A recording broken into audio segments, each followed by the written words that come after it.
नमस्कार, आपण पाहतात मुवमेंट टीव्ही मराठी। पांगारे येथे बिबट्याच्या हल्ल्यात 2 रेड्यांचा मृत्यू। पुरंदर तालुक्यातील पांगारे येथे बिबट्याने हल्ला केल्याने 2 रेड्यांचा मृत्यू झाला। यामध्ये शेतकऱ्याचं सुमारे 60,000 रुपयाचं नुकसान झाले। या संदर्भात प्रत्यक्षदर्शी लोकांनी दिलेल्या माहितीनुसार या हल्ल्यात प्रकाश राजाराम काकडे यांच्या म्हशीच्या सुमारे 1 वर्ष वयाच्या 2 रेड्या मारल्या गेल्यात। रविवारी पहाटेच्या सुमारास पारड्यात बांधलेल्या या रेड्यांवर बिबट्याने हल्ला केला। 3 बिबट्यांनी या 2 रेडकांवर हल्ला केला। यातील एक रेडी जागेवरच ठार झाली, तर दुसऱ्या रेडीचा उपचारादरम्यान मृत्यू झाला।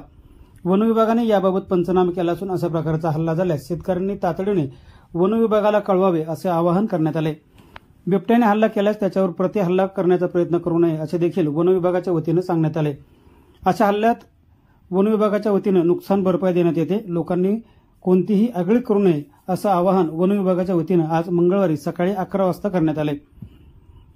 बिबट्याच्या अशा हल्ल्याने ग्रामस्थ मात्र धास्तावले आहेत। 3 बिबट्या एकत्र येत असल्याने लोकांमध्ये भीतीचं वातावरण निर्माण झाले, तर वन विभागाने पिंजरा लावून या बिबट्यांना पकडावं अशी मागणी आता ग्रामस्थ करतायत। मुवमेंट टीव्ही मराठीसाठी छायाताई नांदगुडे, पुरंदर।